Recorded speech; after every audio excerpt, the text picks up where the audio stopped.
Boas! Estamos começando mais um podcast Expresso Jurídico. Como vocês sabem, a ideia é encurtar a vida jurídica e o mundo empresarial.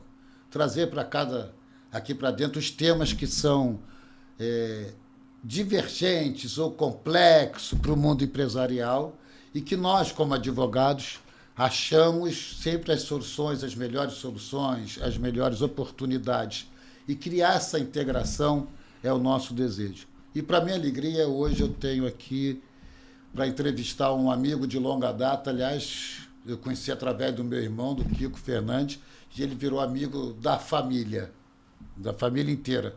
E não só pela sua competência, mas do homem elegante, engraçado, inteligente que ele é, e vocês vão apresentar.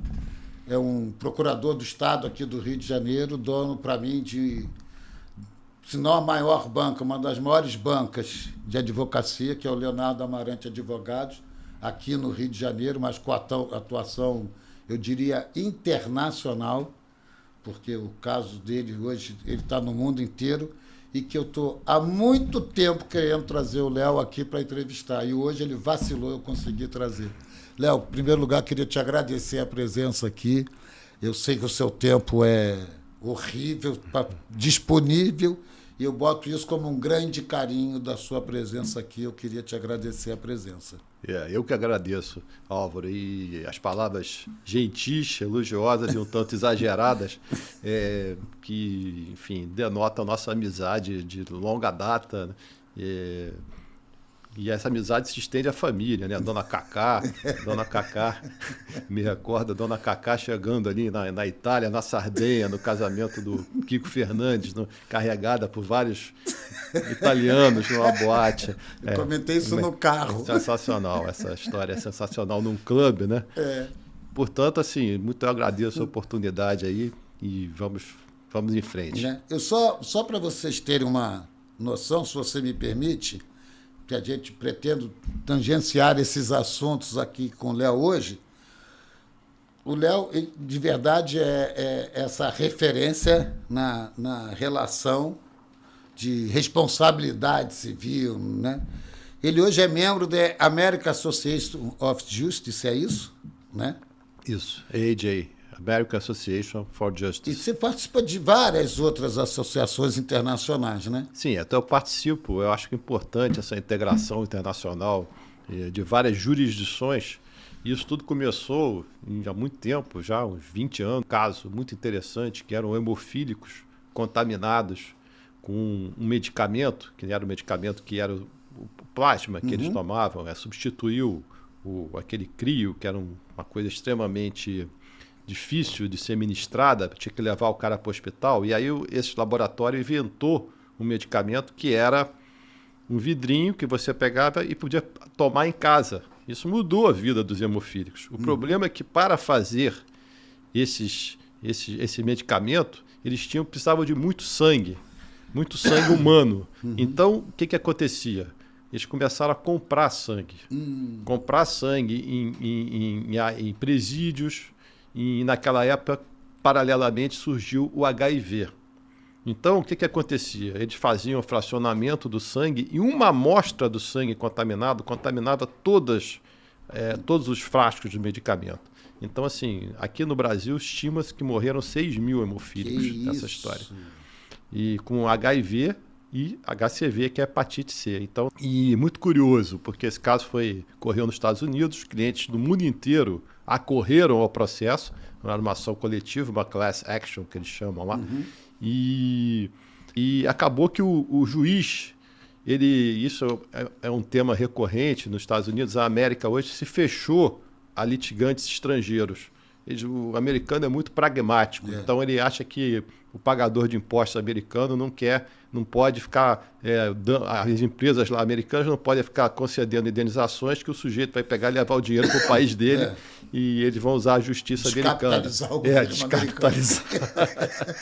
Então o juiz negou a jurisdição, embora fosse competente, é uma teoria do foro não conveniente. Isso é uma teoria que predomina hoje nos Estados Unidos, principalmente na Justiça Federal. E é curioso porque os Estados Unidos é o único país que você perde a causa e mesmo assim faz um acordo. Para mim, no meu entendimento aqui, você ser membro de uma instituição dessa de renome internacional, etc., isso é um orgulho para o Brasil, né? Imagino que seja um fato raro. Na verdade, por exemplo, eu sou diretor de uma associação europeia de advogados de contencioso, de responsabilidade civil, personal injury cases, e eu sou o único brasileiro eu sou inclusive diretor do Board of Directors da associação, chama-se Piu-Piu. E é muito interessante isso, porque você tem uma troca de informações muito grande, além, obviamente, de eventualmente haver uma atividade profissional também, representar algum cliente, alguma vítima inglesa de um acidente no Brasil. Isso acontece muito. Acidentes aéreos também. Tem um caso em Manaus, que houve um acidente aéreo com uma... Daquele da Gol? Não, esse foi um acidente pequeno que faleceu uma trabalhadora, trabalhava para o Greenpeace.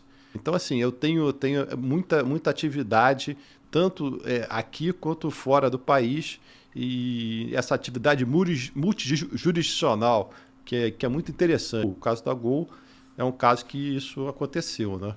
Aqui foi uma desgraça, inclusive a filha de um amigo, dirigente lá da OAB de Goiás, colega nosso, estava nesse voo e era aniversário dele, e a gente estava na casa dele esperando a filha chegar para comemorar o aniversário. Nossa, que horror. Era um horror. Mas aqui eu acho que de repercussão aqui no Brasil, que você hoje é internacional mesmo, né? E acho que aquela coisa já que a gente está em época de Olimpíadas, né? Você é um dos nossos advogados olímpicos que furaram a fronteira brasileira e são medalhistas no mundo inteiro pela sua competência. Mas foi o do Batomucci, né? E aquilo também foi de uma repercussão estúpida. E aqui está fazendo o quê? 20 anos? Não, mais. 35 anos. Foi no Réveillon de 88 para 89. E é o caso, essa é uma situação interessante em que mais importante que pegar o currículo é pegar o hemograma dele, né? Porque o cara vai ter que sobreviver os próximos 30 anos para finalizar o processo. Acabar a ação, não dá tempo de encerrar. Então, posso mandar o meu currículo? Não, manda aí o seu check-up último. Isso é interessantíssimo. Então esse caso, o caso do Batomucci, foi um caso de muita repercussão, porque ele envolvia uma atriz renomada, que era Yara Amaral, e ela estava no auge da sua carreira, participava de novelas. A novela, na época, era uma coisa mais vista, e ela também estava atividade do teatro, né? E isso uniu também questão de corrupção, porque na época havia uma história que teria havido um suborno para liberar a embarcação, e acabou que nunca foi aprovado. Envolvia tudo, era uma espécie de... Desculpa, mexer aqui. Era uma espécie de suco de Brasil, que é uma expressão que se usa muito hoje. E 55 mortos, coisas assim incríveis, até que faz a gente meditar sobre o nosso destino. E era um casal, não vou citar nomes, obviamente, mas que o marido, o homem, era campeão de natação, e a mulher dele, a esposa dele, não sabia nadar. E ela se salvou e o campeão de natação faleceu. Por quê? Porque aquelas mesas caíram e bateram na cabeça de muita gente. Muita gente se afogou porque teve um traumatismo. Um trauma. E foi um caso assim extremamente... uma repercussão assim, absurda. Teve o julgamento também na parte criminal, Nilo Batista, o Evaristo era vivo. O Evaristo defendeu os réus, defendeu brilhantemente. Eu nunca vi uma defesa, poucas vezes eu vi até hoje, né? Muitos anos passados, uma defesa tão brilhante, e acabaram a maioria absolvidos. Enfim, esse caso transcorreu durante décadas e curiosamente e lamentavelmente, quem pagou essa conta fomos nós, os contribuintes, porque a maioria dos processos foi liquidada com a condenação da União Federal. Porque as vítimas, se deparando com grandes dificuldades de receber essas indenizações das pessoas naturais causadoras do acidente, que eram os donos do Batomucci, muitos receberam, pagaram também alguma coisa, mas aí acabaram optando por um precatório, que é uma coisa certa, e receberam através de precatório. Quem pagou a conta fomos nós, né? Quer dizer, como contribuinte. Eu me lembro também que você tocou, quem pagou a conta fomos nós, a União, e eu me lembro também da sua luta de vários vítimas de bala perdida. Eu me lembro que teve uma época, salvo engano, que eram os bueiros que estouraram no centro do Rio. Isso. Né? Teve isso também. E eu me lembro que a saga em se conseguir responsabilizar o Estado. Me senti um pouco... A pandemia me tirou ali o... Eu gostava muito de trabalhar lá, eu acho a Procuradoria... Meu pai foi procurador, tinha um orgulho. A É. Procuradoria do Estado do Rio, sem menosprezo nenhuma outra carreira, mas naquela época era considerado o melhor escritório de advocacia do Brasil. Sim, né? eu posso dizer que até hoje é. Né? O Raimundo Fauro, sim, né? O Eduardo sim, Seabra Fagundes, sim, etc. sim. Eram Quando eu entrei na Procuradoria em 1987, eu tinha 27 anos, e há muito tempo, do Gilberto Barroso, ministro do STF, vários aí que a gente pode citar, mas eu entrei com 27 anos e havia um hiato muito grande de concurso, não tinha havido concurso há muito tempo, então eu cheguei lá, eu com início de carreira, convivendo com essas pessoas, Hélio Saboia, Eduardo Seabra Fagundes, tantos outros, e era assim, realmente um êxtase, né? E um aprendizado também. É uma instituição assim, de excelência até hoje, e é uma instituição que pequena e que arrecada, né? É uma instituição que se sustenta e arrecada dinheiro e bota dinheiro para dentro e evita grandes equívocos, né? Por parte dos administradores, dos gestores. Isso, na verdade, não aparece, né? O que a Procuradoria economizou de dinheiro, não só buscou dinheiro através da cobrança da dívida ativa, mas da defesa, principalmente, do Estado, em ações frívolas, ações absurdas, enfim, coisas grandes mesmo, de grande repercussão, e, em última análise, defendendo o contribuinte. Então, tenho muito orgulho de ter sido procurador. E, lamentavelmente, na época da pandemia, aquele negócio do trabalho remoto, as informações ficaram difíceis. Eu sempre atuei na área do contencioso, então ficou difícil de fazer a defesa ali nos processos. Eu acabei tendo tempo, já me aposentei. Mas voltando a trazer a responsabilidade do Estado, né, ou inserir o Estado nessas ações de indenização, eu acho que também foi um longo caminho que vocês percorreram para chegar... Porque isso hoje normalizou. Eu faço aqui a referência até do Código de Defesa do Consumidor, né, que as pessoas falavam, eu falei, gente, antes do Código de Defesa do Consumidor, a coisa mais próxima que a gente conseguiu ouvir era vai reclamar com o Papa. Né? E hoje em dia é um outro mundo. E eu acho que você participou ativamente, né, com construção de teses jurídicas, etc., de criar esse arcabouço que a gente está hoje em dia, vive e se espelha nesse, até nas outras defesas atuais. Né? E isso,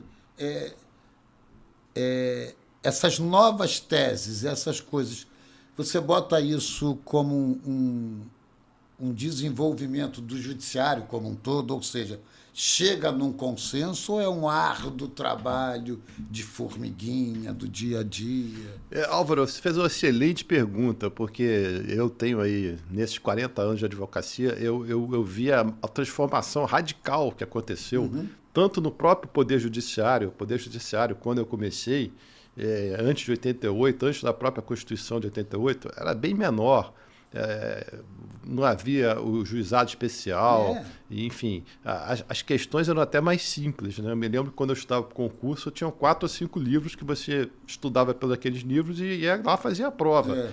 Agora são informações, quantidade de informações absurda. Mas voltando à questão da transição e do processo histórico, eu posso dizer que eu fui muito feliz e tive sorte de surfar nessa onda, porque houve transformações legislativas transcendentais no Brasil, a partir da Constituição de 88, depois o Código de Defesa do Consumidor, que ainda é um dos mais modernos do mundo, e revolucionou... E que vai tangenciar muito o próprio Código Civil e lei de responsabilidade, né? Exatamente. Ele traz uma nova visão para isso. Perfeito.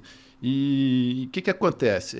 Eu participei de toda essa evolução E, obviamente, você tem momentos históricos muito definidos. Por exemplo, a questão do dano moral. Dano moral, em caso de morte de pessoa, sequer era concedido antes de 88. Porque naquela época o STF, o Supremo Tribunal Federal, julgava essas questões, porque não havia o Superior Tribunal de Justiça, e havia uma história de uma tal de arguição de relevância. Você definia, o Supremo Tribunal estão querendo recriar isso. Em sessão secreta, o STF definia o que era relevante ou não. E não sei porquê, até hoje nunca entendi, eles diziam que era relevância econômica. A tese é que não havia acumulação do dano moral com dano material em caso de morte, uma coisa muito doida, que não tem a menor lógica. Aí o STJ, quando foi criado, uma das primeiras súmulas fez essa revisão. Então, assim, aí aconteceu o seguinte, são fluxos e contrafluxos. Houve o excesso, concordo. Excesso, exatamente. Que aí o juiz dizia, vocês já querem dano moral pensando nos seus honorários. Exatamente. Aí começou a acontecer de condenações muito altas de danos morais.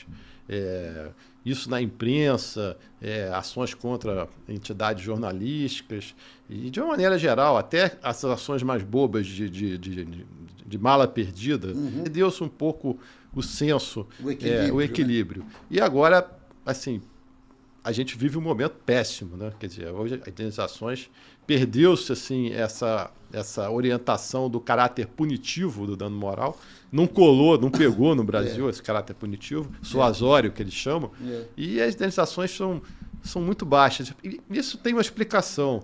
E o próprio Código de Defesa do Consumidor, ele facilitou muito o acesso à justiça. E o que acontece hoje? Você tem as ações de massa. Né? Você tem a tal que se chama litigância predatória, né? Que está muito em voga hoje em dia, e obviamente a gente não concorda com isso, mas o que eu enfatizo é que hoje você tem a diminuição do dano moral. O dano moral passou a ser uma coisa inexpressiva e até em muitos casos nem é dado porque é chamado mero aborrecimento. E essa questão do mero aborrecimento é muito subjetivo, né? Porque assim, mero aborrecimento para um pode não ser para outro. Então, hoje a gente vive um momento ruim nesse aspecto. Eu concordo. Porque, só complementando, eu acho que o importante é você diferenciar os casos. Existem casos graves que merecem uma atenção diferenciada e existe aquele reme-reme, né? Aquela coisa mais banal do dia a dia que gera um dano moral, mas as indenizações não podem ser realmente muito altas.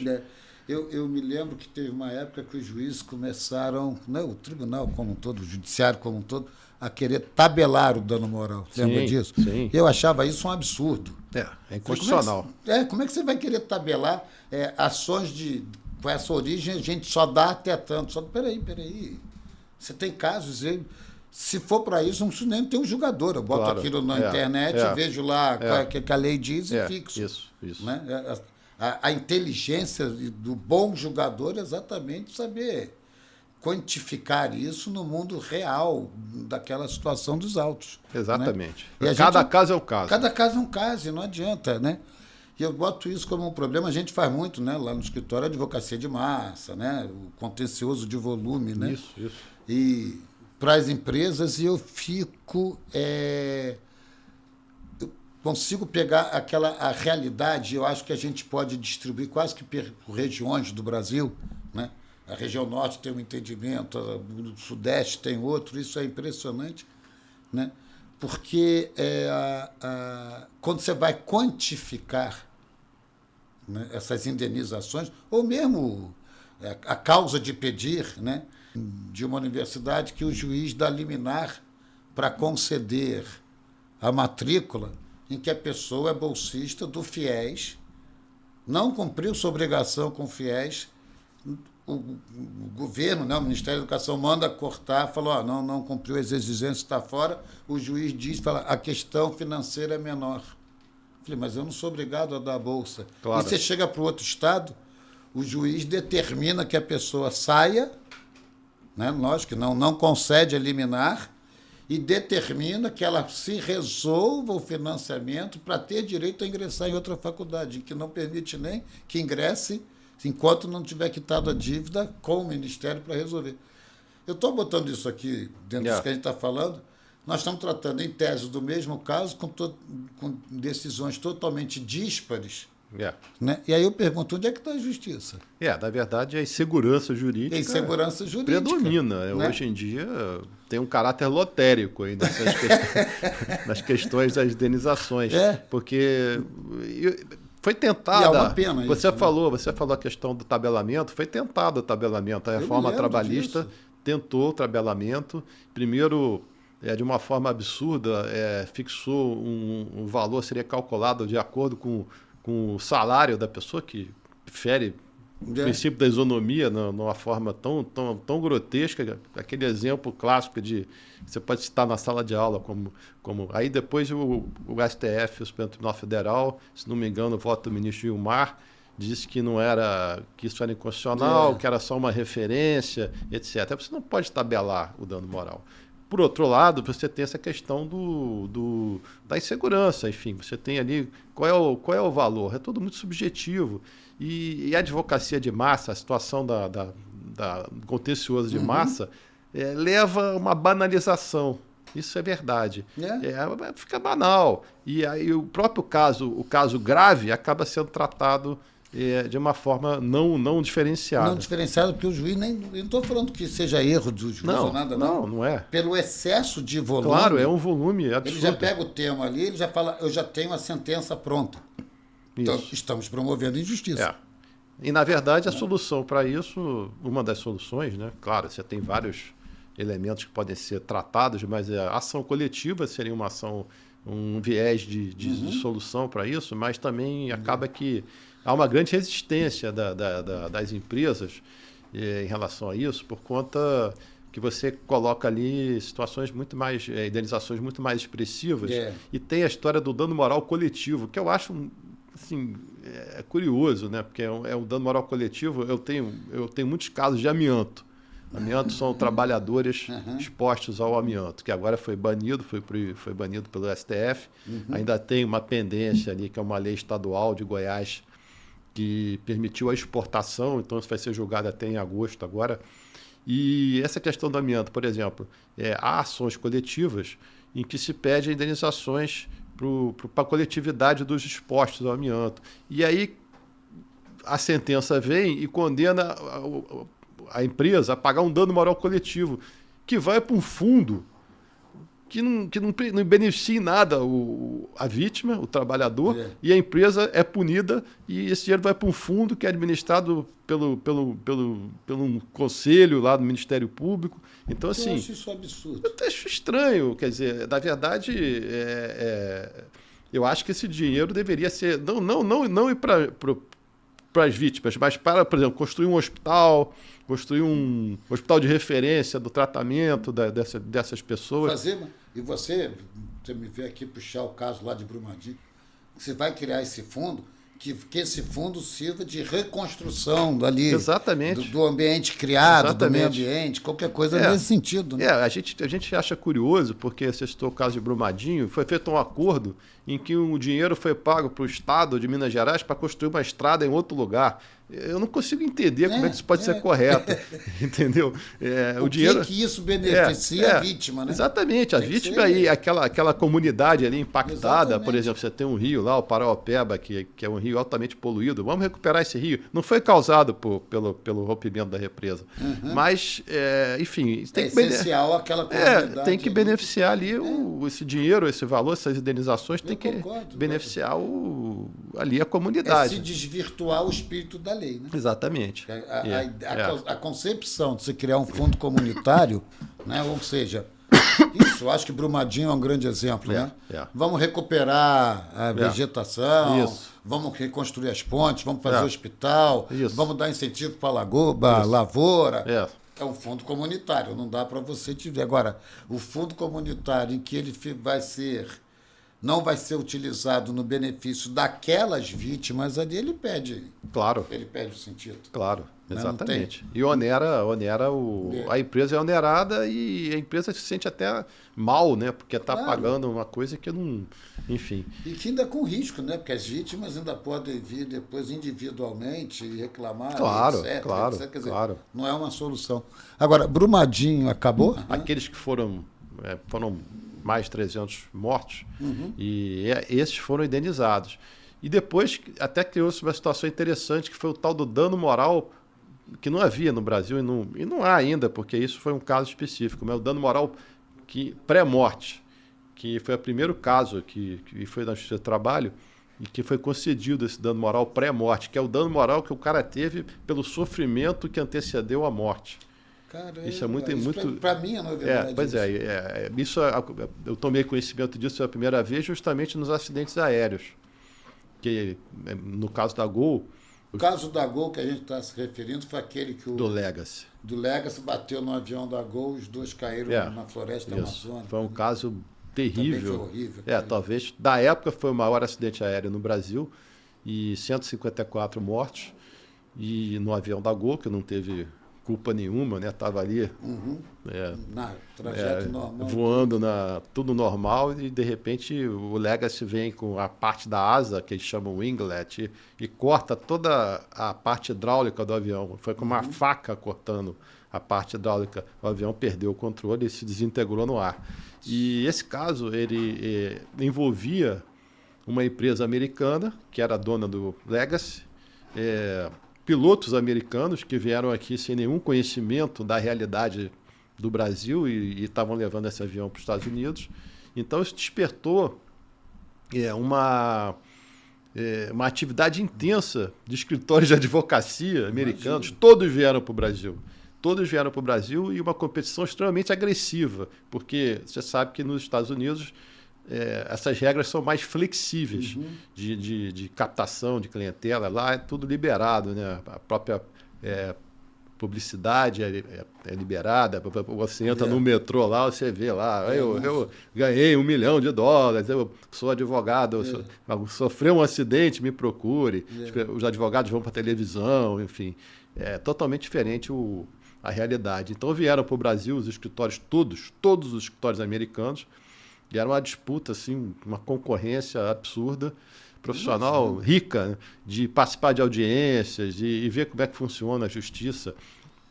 E acabou que o juiz... É muito diferente da nossa, na assim, prática. Lá tem uma informalidade muito, muito interessante. Isso em outros países também, da common law, né?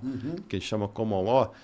Você tem ali, por exemplo, uma audiência. A audiência é um grande debate, os advogados sentam ali, falam, conversam, o juiz...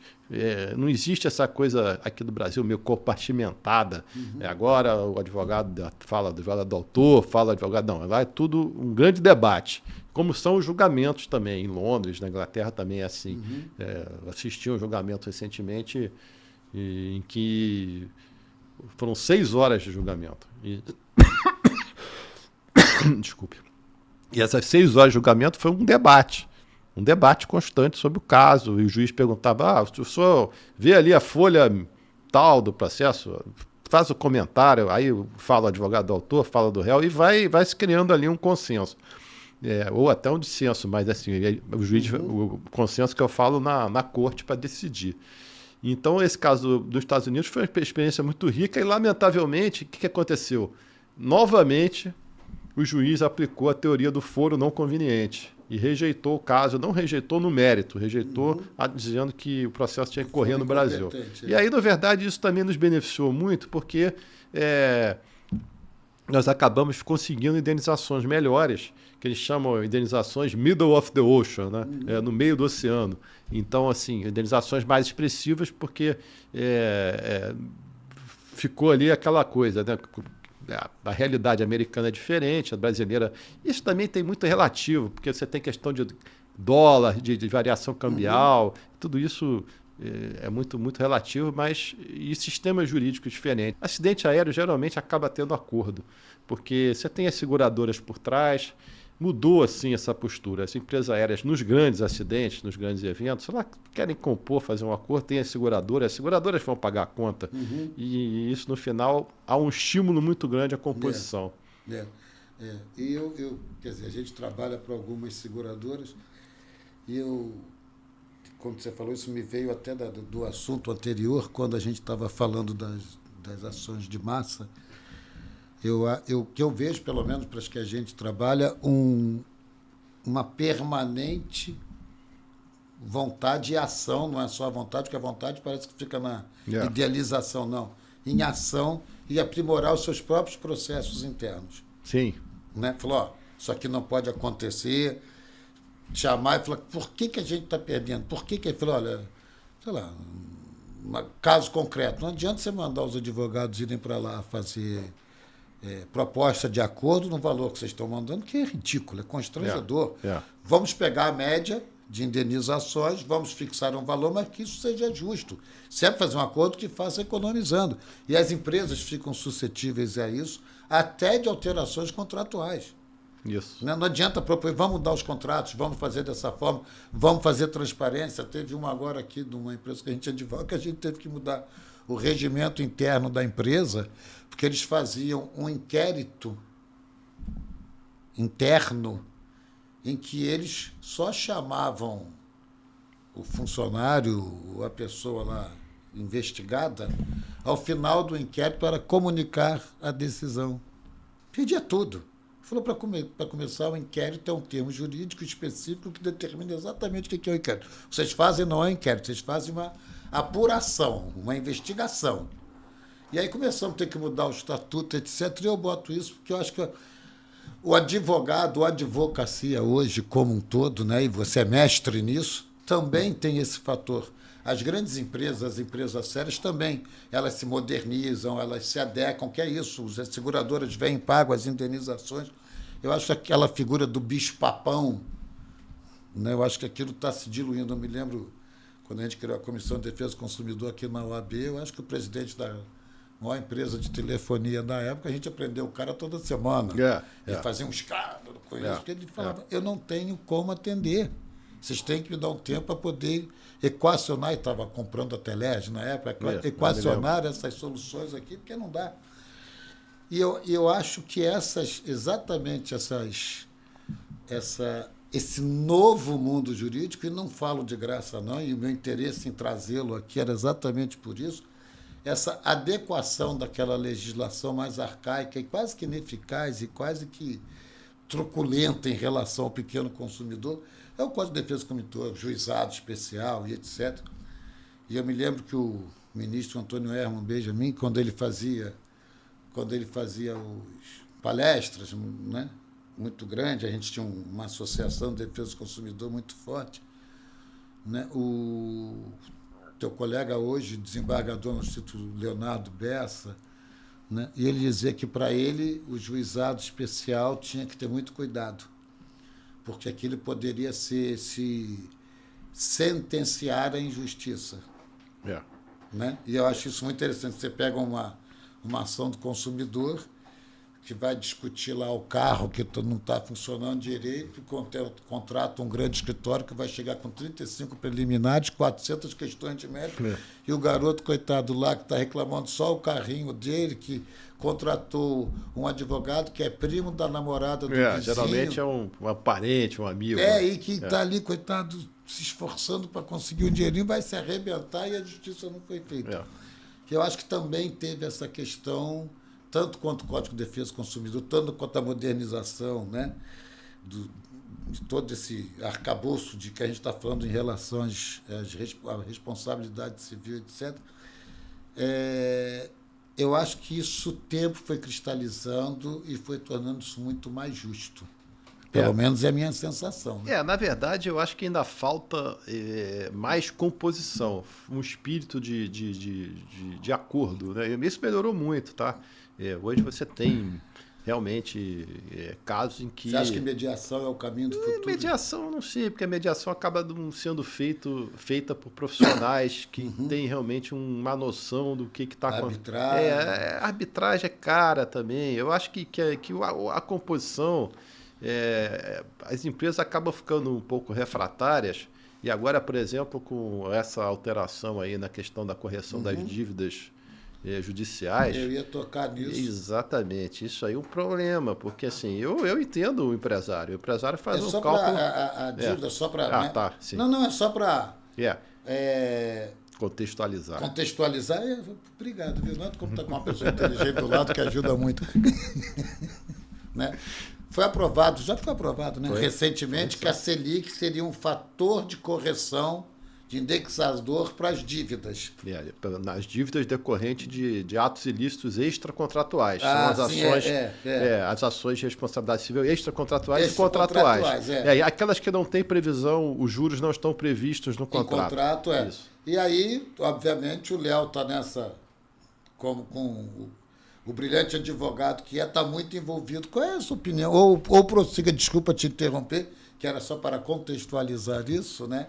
É porque a Selic está no meio dessa discussão. Essa questão ela tramitou durante 4 anos, basicamente, no Superior Tribunal de Justiça e estava ainda em julgamento quando sobreveio esse projeto de lei que acabou sendo aprovado e sancionado. O que acontece?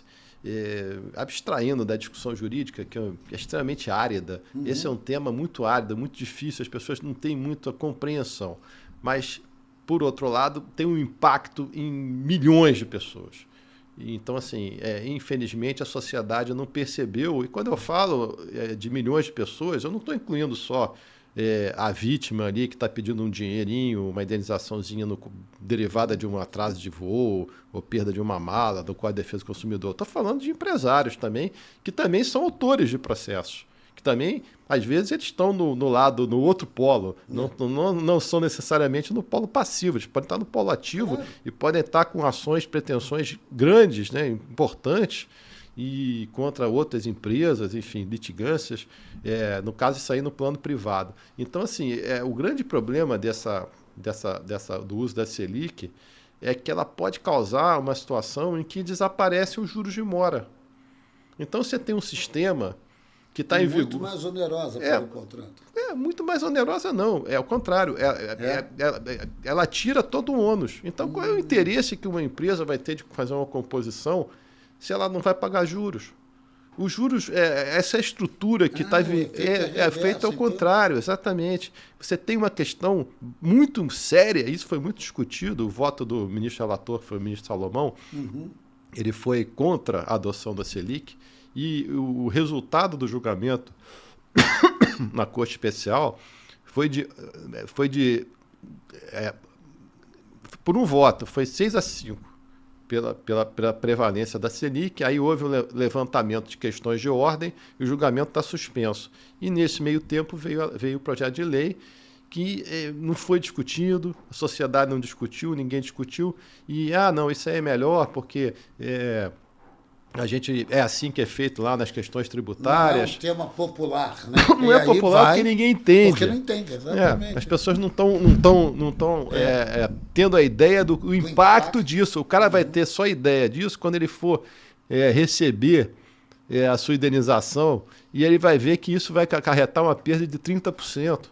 Entendeu? E qual é o benefício que isso vai trazer? Eu estou abstraindo da discussão jurídica, que também é muito relevante. Mas qual é o benefício que isso vai trazer? Nenhum.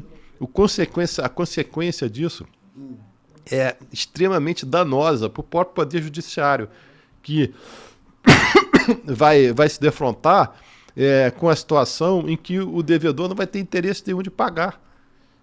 Por quê? Porque tá barato, entendeu? Por que e aí tá certo, eu não condeno, não. O empresário que no caso, falando dos bancos, as seguradoras, você falou de seguradoras, planos de saúde, os grandes devedores, eles não vão querer pagar nada porque não vale a pena. É melhor provisionar o dinheiro, deixar lá e litigar até o final. E outra coisa, as questões jurídicas que vão surgir, os debates que vão surgir, questão da revisão de sentenças já transitadas em julgado, é o caos. Isso vai gerar um problema sério para o judiciário. É o tal do consequencialismo que o ministro Fux fala muito. No Supremo Tribunal Federal hoje, parece que tem até um órgão lá, eu não sei exatamente o que é, mas que analisa os impactos econômicos das decisões. E os impactos econômicos e políticos, política judiciária que eu estou me referindo.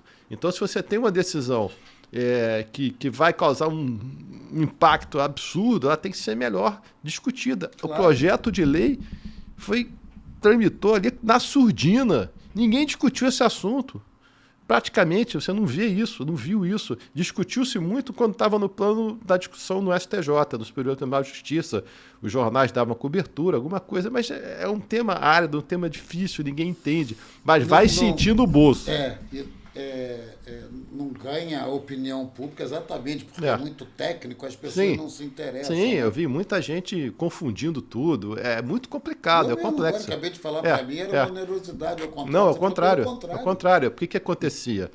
Os tribunais no Brasil, desde a edição do Código de 2002, né, a alteração do Código Civil, que entrou em vigor em 2003, sempre aplicaram os juros, que é o artigo 62 do Código Tributário, e o Código dizia que tem que se aplicar os juros aplicados pela Receita Federal, pela cobrança de impostos, de tributos. E o Código Tributário Nacional falava em 12%. 12% mais correção, que realmente era alto em algum... Mas assim, a questão é que os juros variam muito no Brasil, a questão dos juros, né? Você vê a discussão agora da própria Selic, correção monetária, inflação, é sempre... Né? A gente pegou aí a época pré-cruzado, então a gente pegou a época da hiperinflação. Então, o que acontece? Você tem uma discussão que extremamente impacta de uma forma absurda a sociedade e ninguém fala nada. E agora está aí aprovado o projeto que subverte todo um sistema jurídico que existia desde o Código de 1916 e fica por isso mesmo. E eu acho que isso tem um grande impacto, inclusive, nos contratos internacionais. Estou aqui pensando... Não, no contrato não, porque são as dívidas geralmente extracontratuais. Porque, na verdade, as que estão obrigadas pelo contrato os juros. Estão os juros que estão... Os próprios bancos, eles cobram os juros. Que você está falando, me ver aqui, a insegurança jurídica. Sim, sim. Peraí. Cada dia é um valor, cada dia é uma coisa. A insegurança jurídica ela decorre do seguinte, como eu estava dizendo, os tribunais estavam estabilizados, os tribunais de justiça estaduais, estavam estabilizados, adotando essa regra dos 12% mais correção. De repente, você vai introduzir uma regra nova que vai alterar, subverter tudo. E vai gerar uma série de discussões paralelas, que isso aconteceu na Justiça do Trabalho. Na Justiça do Trabalho também, o Supremo Tribunal Federal entendeu que seria a aplicação da Selic, numa discussão que nem isso era tratada. De repente, paraquedas, incluiu-se ali essa discussão e adotou-se a Selic.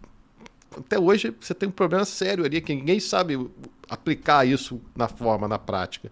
Então, a justiça hoje já está tão abarrotada, cheia de problemas, criou um monstro. Isso é um monstro. E eu não sei como é que vai ser. Obrigado. Para mim, foi uma aula. Não, mas de verdade. Não, pois você que é um grande advogado, uma pessoa que isso é uma coisa que certamente vai impactar a sua advocacia. Vai chegar em algum momento e a gente está despreparado. Né?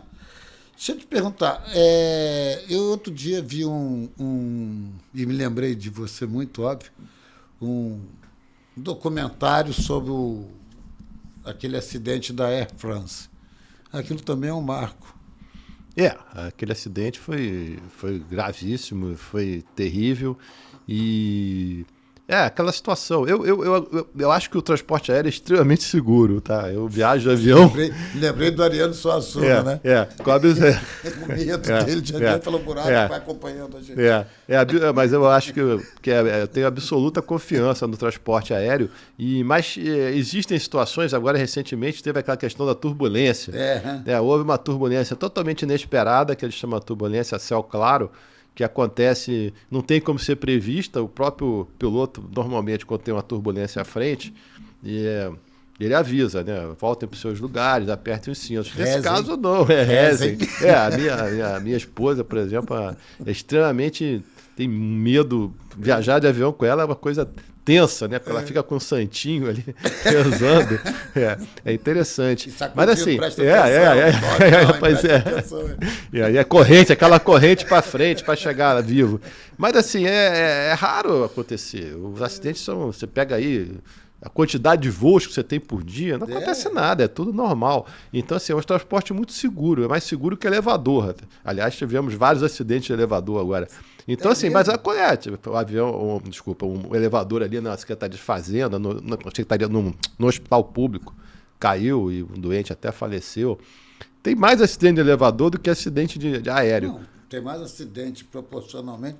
O que se morre é acidente de trânsito. Não, de trânsito, isso é outro problema. Isso, para mim, é uma chaga no Brasil. Né? Pois é. O tratamento que se dá a isso... É que o avião chama atenção. Chama atenção. Anos morreram e morrem pessoas conhecidas, né? Normalmente exatamente. quem anda de avião é pessoas conhecidas, enfim. Mas, assim, isso para mim é uma chaga no Brasil. A questão do acidente de trânsito é um problema que não se resolve. As punições são muito ruins no crime, na área criminal. E a punição, 3 anos, aí suspende a pena. Eu não sou criminalista, mas assim, as punições são muito brandas. Aí se tenta, muitos casos se tenta, esse caso que teve em São Paulo, do Porsche, que o menino, eu não sou advogado do caso, matou 180, matou do Uber. Então, quer dizer, o que acontece ali? Aí se força uma barra para inserir ele no homicídio doloso. E acaba... Não vai acontecer, dolo eventual. Tudo bem, eu não sou criminalista, não tem nem como aferir. Mas assim, se sabe que isso é uma forçação de barra. Tem que mudar essa legislação. Tem que ter punição mais séria, mais severa. Você vê em qualquer país do mundo. E eu acho que também, e aqui eu faço uma autocrítica, e eu acho aquela história de que o advogado é o primeiro julgador da causa, a gente que eu falo, o advogado, ele também tem que ter a exata noção do pleito. Exato. Concorda? Porque senão joga, ainda mais esses casos de repercussão, e você é mestre nos casos de repercussão de mídia, né? Faz uma coisa para jogar para a mídia, não sei, você sabe que aquilo não vai ter repercussão jurídica. Aí dá a impressão de que a justiça errou, de que a justiça foi benevolente. Não. A justiça foi justa. Aplicou a lei. Aplicou a lei. Isso. A expectativa que se cria é que é diferenciada. Esses casos de grande repercussão têm esse problema, Álvaro, porque o que acontece? O Batomushi mesmo. O Ministério Público denunciou os sócios da empresa Batomushi por um crime que era um crime de guerra. Um crime que foi inserido no Código Penal por causa da Segunda Guerra Mundial, que era um crime que dava uma pena absurda, porque, na verdade, esse crime queria punir atos de torpedeamento de navios. Então, era um crime de perigo de embarcação, era um crime que não foi homicídio doloso. Se inventou, se pescou ali no Código Penal um crime que até estava em desuso, né? Porque a guerra acabou, né? Então, obviamente, que eles foram absolvidos dessa acusação e pegaram lá o homicídio culposo. É horrível, né? Porque, para mim, passa por aí o descrédito, passa por opinião pública. Há um conchavo do exatamente, com nada.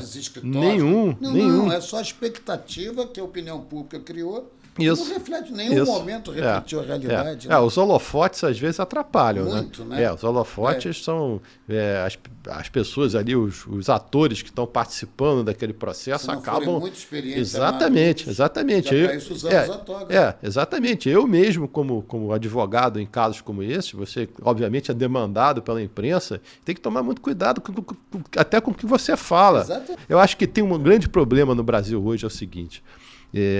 As redes sociais, a internet, gerou...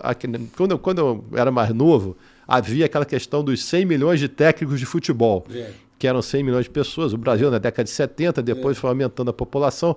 Então, assim, as pessoas... Todo mundo entendia de futebol. Hoje todo mundo entende tudo. De tudo. E direito, então? Não. Você pega você deve ver isso, né? Bota uma postagem no Instagram, os comentários são, assim, parecem juristas de... E quando você fala, eu já até... E quando você fala qualquer coisa, fala, olha, não é bem isso, não sei o quê. Não, exatamente. Você acha que eu não sei, que ninguém sabe desse conluio entre vocês todos. Exatamente. Aí que aquela teoria da conspiração, tá todo mundo mancomunado. Todo mundo, o Brasil inteiro. Então, assim, perdeu-se assim, o bom senso. O bom senso e há uma desconexão com a realidade absurda. E agora com esse protagonismo do Supremo Tribunal Federal, que depois da TV Justiça, né, hoje já foi feito um estudo sobre isso. Né, os votos passaram de 5, 10 laudas para 80 laudas, 150 laudas. Então são tratados. E, na verdade, muito a ver com a questão da televisão, que agora não é mais TV, é rede social, é YouTube, enfim. Então, quer dizer... Hoje... Desculpa, mas em nome da transparência e da honestidade, que é ridículo também. Mas você achar que alguém vai fazer... Primeiro, desculpa te interromper, Léo, mas primeiro, claro. Quando você fala de corrupção no judiciário, né? E não tem nenhuma criança, nem a gente, nem quem nos assiste. Existe? Claro que existe. Mas, por óbvio, que não é nem próximo do volume que as pessoas falam. Exatamente. Né? E nem... eu estou falando que você falou do Supremo, eles, né, agora, né, você sabe mais a composição do Supremo. Se você perguntar qual é a seleção do Brasil do último jogo, não sabe. Os 11 ministros do Supremo, todo mundo fala, ainda diz algumas teses. Né? É uma coisa. Então, eles também ficam muito no foco e qualquer coisa... Todo mundo é ladrão, todo mundo é corrupto. Primeiro, de verdade. Não é isso. Não, lógico que não. Né? Eu acho que cria essa dicotomia aqui do que eu acho que eu entendo, do que eu acho que eu sei, que vira verdade. Exatamente. E o que efetivamente é a realidade, o que está acontecendo. Isso, para mim, diria o Darcy Ribeiro, é um problema cultural estrutural. Sim. Né? Vamos criar escolas porque temos que pensar no Brasil daqui a 50 anos. Porque senão o problema vai ser muito agravado. E aí passaram 50 anos e não aconteceu nada. O próprio Darcy Ribeiro falava isso, né? Já há um tempo atrás. Ele falava, vamos fazer a opção criar escolas ou no futuro presídios? Nós estamos construindo presídios. Exatamente. A demanda social hoje é forte, né? Na construção de presídio, na prevenção, aumento da população carcerária. Como é que faz e o Brasil parece que, eu não sei exatamente qual é a posição do Brasil, mas ele está entre os primeiros países de encarceramento no mundo. É uma loucura. E aí isso resolve? Eu não sou a favor da impunidade, obviamente, eu sou a favor. Mas é da ressocialização, e cadê no Brasil não vai ressocializar nunca. Não tem. Né? Mas o meu aproveitando aqui um grande nome da advocacia na área da responsabilidade civil, eu acho que com a gente, como afeitos à justiça e dedicar a vida a promover a justiça, né, maior, é essa falta de cultura, essa potencialização que você está falando, né, todo mundo é brilhante em tudo. Brilhante em tudo. E não só direito, não, qualquer coisa. Tudo. Medicina, opinião, você dá opinião sobre tudo. Eu vejo isso com muita tristeza, pode ser pela idade, com muita tristeza, com esse mundo de amanhã, né? E eu boto... tem solução para isso? Como é que a gente faz isso? Porque hoje se atacar as pessoas, ofender as pessoas, isso é uma coisa tão fácil, né? E essa repercussão, por isso que eu estou falando, aproveitando isso, como é que essa repercussão legal, jurídica, nesse mundo de internet, de informática, que todo mundo fala mal de todo mundo esculhamba isso efetivamente tem repercussão jurídica? Sim, e condenações? Enorme. O que acontece hoje, né? Nas redes sociais, como isso é muito pulverizado, isso tem muitas pessoas que procuram a justiça para tentar responsabilizar civilmente quem as ofende e pedir os danos morais. Só que eu penso assim que algumas figuras públicas que são mais conhecidas e às vezes muito atacadas, elas vão ter que ter um escritório de advocacia só para fazer isso. Porque assim, basicamente, eu acho que... Eu não sei quem são os Pois é.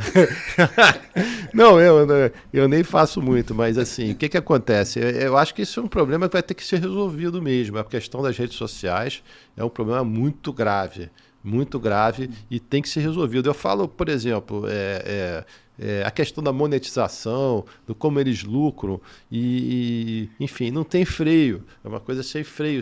E eu falo coisas sérias, muito falando de pedofilia. Isso nos Estados Unidos já há processos, né, em relação à questão principalmente das crianças.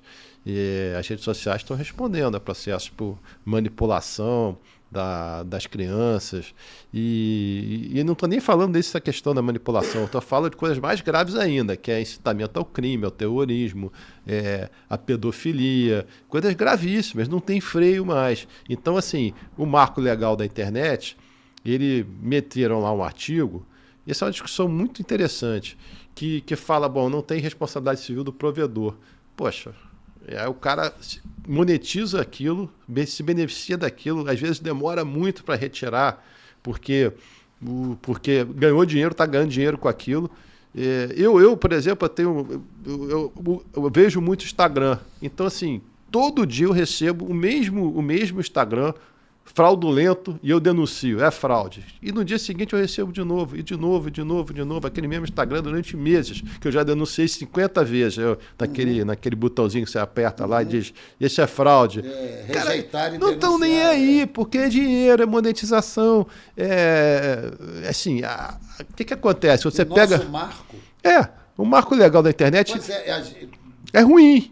É ruim. É ruim. Mas você acha que ele resolve isso? Não resolve. Isso? É muito difícil resolver isso. E tanto no plano legislativo quanto no plano jurisdicional. É difícil mesmo, mas tem que ser resolvido, tem que ser enfrentada essa questão.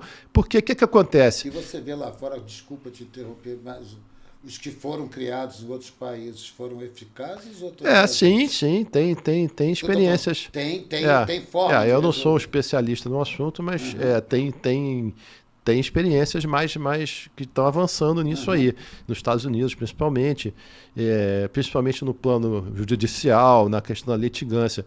Aqui no Brasil, o grande problema é esse, é que se criou aquela ideia que vai haver censura. E não é bem isso que se trata, porque você tem que diferenciar. É forçada, porque não estamos falando disso, nós estamos falando de outras coisas, de crimes através da internet que são, vamos dizer assim, estimulados. Até de fake news, né? Fake news, exatamente, também são. Mas coisas até mais básicas, né? Que são estimuladas por monetização. Essa questão da monetização é muito grave, porque aquilo ali parece que não tem um mundo perfeito, que não, as pessoas estão ganhando dinheiro com aquilo. Estão ganhando dinheiro, por exemplo, colocando lá um aplicativo da escravidão. Não sei se você se recorda desse fato. Esse é o aplicativo da escravidão, em que o sujeito tinha lá um escravo que ficava torturando e ganhava pontos. Isso ficou meses. Ficou meses, 2, 3 meses ali na internet. E aí tem ações que estão tramitando sobre isso, grupos antirracistas. E a discussão, aí vem o provedor e fala assim, não, eu não tenho responsabilidade, porque isso aí é um site lá da Ucrânia, né? Então, cara, mas você ganhou dinheiro com isso. Que é melhor nem ir lá mexer. Não, ainda mais, deve ser de propósito. Então, mas você ganhou dinheiro com isso. É muito fácil você ter as palavras-chave, que eles chamam, os algoritmos, para identificar isso, né? Porque, escravidão, isso é básico, né? Aí o cara, dá para você identificar com facilidade. Algumas coisas são banais. Então, assim, essa história de dizer... Mas essas ações já vieram? Tem. Elas estão acontecendo e elas estão acontecendo. Estão acontecendo, mas não tem julgamento ainda. Né? E essas ações, eu estou aqui abusando Imagina, é prazer. Da amizade. Essas ações, né, desses crimes... hoje também tão latentes, eu não estou nem entrando no mérito se há exagero, se não há, não. Mas no mundo prático homofobia, né? Que você estava falando de pedofilia, homofobia, racismo, misoginia, etc. Essas demandas chegaram ao judiciário? Já tem repercussão no judiciário? Tem. Isso, essas pautas do racismo, que realmente são extremamente delicadas e o racismo no Brasil realmente é um problema grave ainda. Estrutural. É estrutural mesmo. As pessoas às vezes nem percebem isso. Eu falo a minha geração, né? A Luísa, minha filha, está na ONU, cuida disso, ainda mais da área do direito da mulher, etc. Eu converso muito com ela, falou, Luiz, eu tenho uma consciência, né? Eu começava, com 16 anos eu fumava porque eu queria ser um grande vaqueiro. Era bonito ser macho. Né?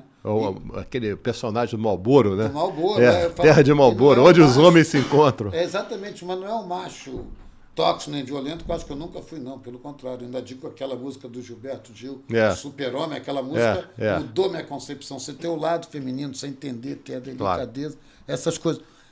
Mas a gente, isso é enraizado. Se a gente, nossa geração, se a gente não cuida disso, a gente não vai superar isso nunca. E a minha preocupação, que eu vejo que a geração do Felipe, do meu filho, etc., eu acho que ela ainda é muito mais preconceituosa do que nós fomos.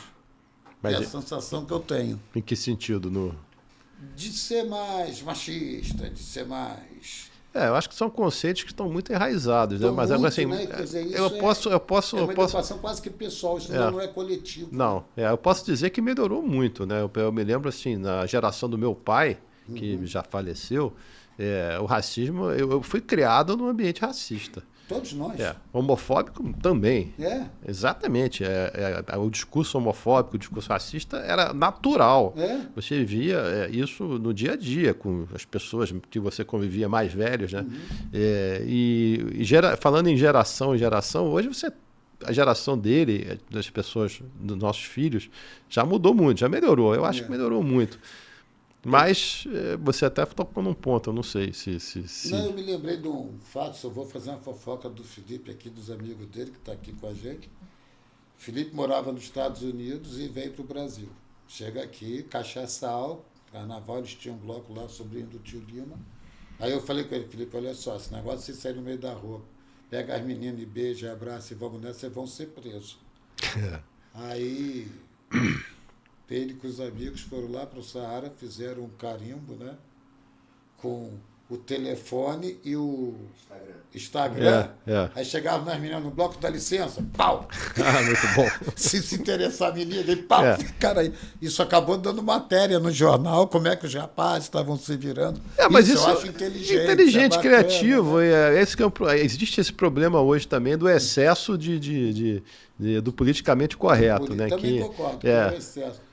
Né? E acho que isso aí, às vezes, também tem um fator meio inibidor, né, das pessoas. Eu falo pelo aspecto do humor, por exemplo. Né? Você pega lá aqueles programas do Trapalhões, né? Era absurdamente racista. Exatamente. Aquelas coisas eram. Hoje não. Sai de baixo, outro dia eu estava vendo lá o Caco Antibes, né, falando sobre pobre, odeio pobre. Cajuzinho. Então, hoje não seria mais possível. Daria prisão. Aí, não sei, é temperar, é modular isso aí que é importante. Mas essas ações, então, isso efetivamente o judiciário já aceita isso. Sim. Como uma grande coisa. A pauta do racismo, ela acaba tendo... Hoje em dia, a resposta do judiciário tem sido muito boa, de uma maneira geral. Né? Agora, eu não sei nem quanto tempo a gente tem, porque para mim o papo está tão interessante. Tá. 1 minuto? Não, 1 minuto a gente está correndo, né? Ele fez assim mas eu já queria quando você puder, se você puder voltar, porque eu acho, primeiro que é um papo que me interessa, essa área de responsabilidade. Obviamente, da claro. É de uma, repito, é muito grande. Mas já que a gente tem que fechar, uma questão também que me traz aqui é muita preocupação, só essas responsabilidades, essas indenizações que foram para a esfera trabalhista. Sim. Isso é uma novidade também. O que acontece hoje? Hoje não, né? Já há um tempo. Teve a emenda 45 de 2004 que transferiu para a Justiça do Trabalho as ações de responsabilidade civil por acidente de trabalho. Aí veio a questão da diferenciação, né, também, que é importante. Eu acho que na Justiça do Trabalho, obviamente, ela é mais... um ambiente mais favorável, mais amigável para o reclamante. Isso não há dúvida, né? Ela foi criada para isso. Se é uma distorção... Para criar um equilíbrio. Para criar um equilíbrio. Do grande uma discussão à parte. Então você tem hoje... quando eu tinha muitos processos desse tipo, de indenizações, vários tipos, de acidente de petróleo, variados.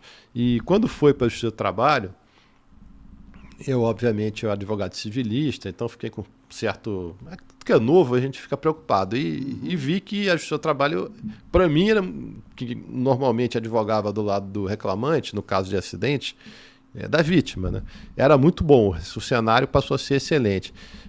O problema é que, volto a dizer, você tem vários ramos, né? Vários ramos do direito, na área do direito de trabalho, a questão do assédio moral, do assédio, a questão do burnout, coisas que realmente são sofisticadas e estão surgindo aí, e, enfim, os empresários ficam assustados, né?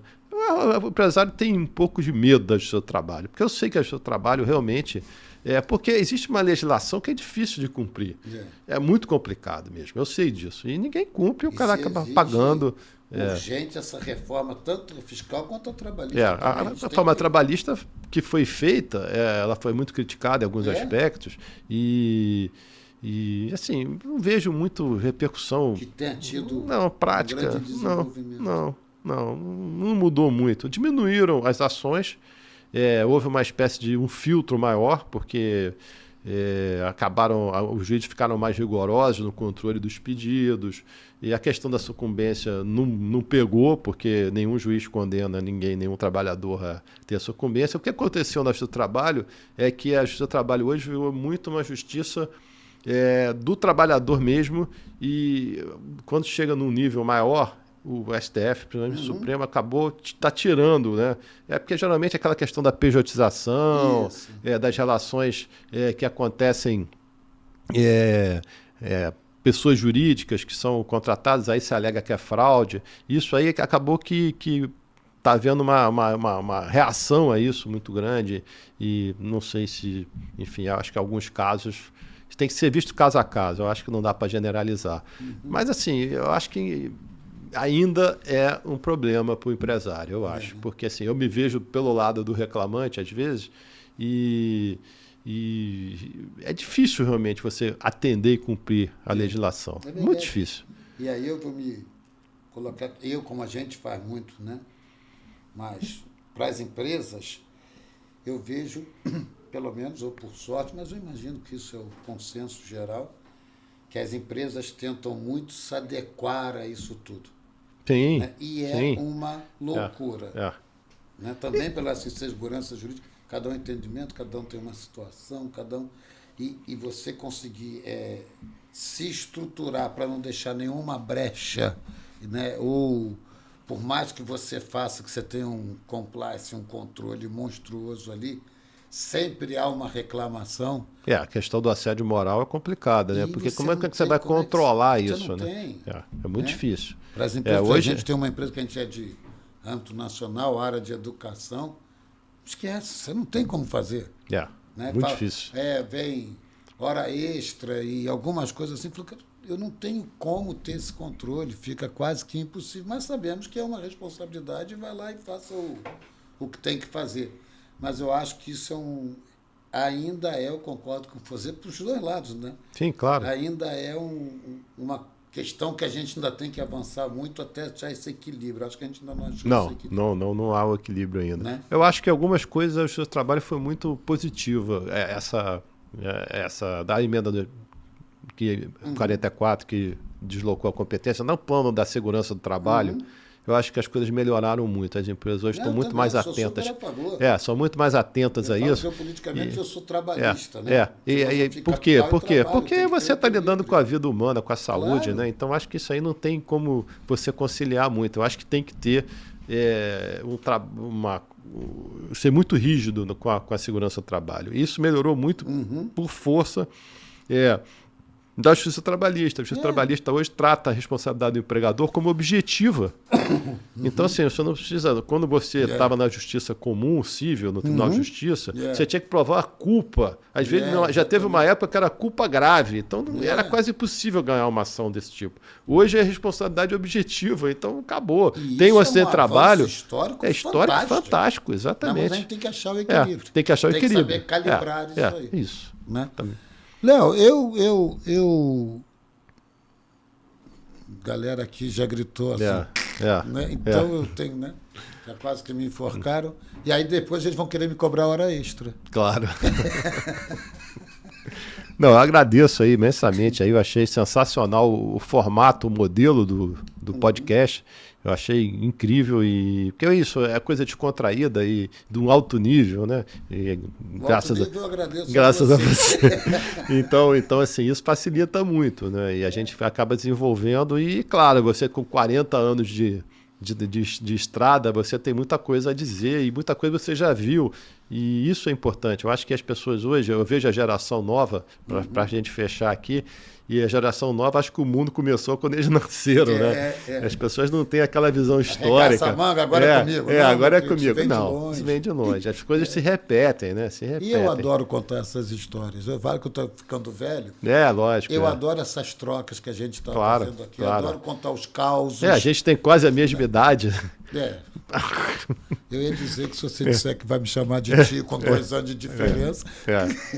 Não, mas hoje em dia, 60, eu tenho quase 64, para mim eu me considero um garoto ainda. Não, eu estou praticamente um surfista. Mas, gente, olha só, eu espero de verdade. Quando eu falo do Dr. Leonardo Amarante, vocês entenderam a dimensão de como eu abri esse programa, de quem é. E eu espero que para vocês tenham sido tão delicioso quanto pelo menos para mim foi, com essas aulas de direito de uma forma descontraída, etc. O nosso objetivo não é dar aula de direito, nunca, mas exatamente trocar experiências com essa interseção do mundo empresarial, que a gente sabe que para eles também é muito difícil, e como a gente está nessas contendas do dia a dia, é trazer essa luz sobre esses temas. E o Léo, de verdade, e sem nenhum comprometimento em nome da amizade, mas você sabe da admiração profissional que eu tenho por você, e caráter, e postura. E eu digo que o advogado não existe o judiciário, não estou aqui falando de preceitos constitucionais que o advogado é imprescindível, a administração da justiça não é isso, mas é quem efetivamente promove a justiça. Exatamente. Né? Com suas teses, com as suas inovações, com a sua experiência, e você é um fomentador de teses, um grande fomentador de teses, um grande homem que vai abrindo os atalhos pelo meio da mata, vai criando sugestões e vai abrindo e todo mundo vai atrás de você. Você sabe disso, não estou fazendo elogio de cor presente. E eu só falo isso pela dimensão de tê-lo aqui, o quanto para mim é importante, o quanto honrado eu fico. Obrigado. E, obviamente, se aí isso do campo coisa. Agora, como teu amigo, você pode voltar outro dia, que a gente tem muita coisa para falar. Com todo prazer. Obrigadíssimo Um abraço. a você, obrigado a todos. Obrigado.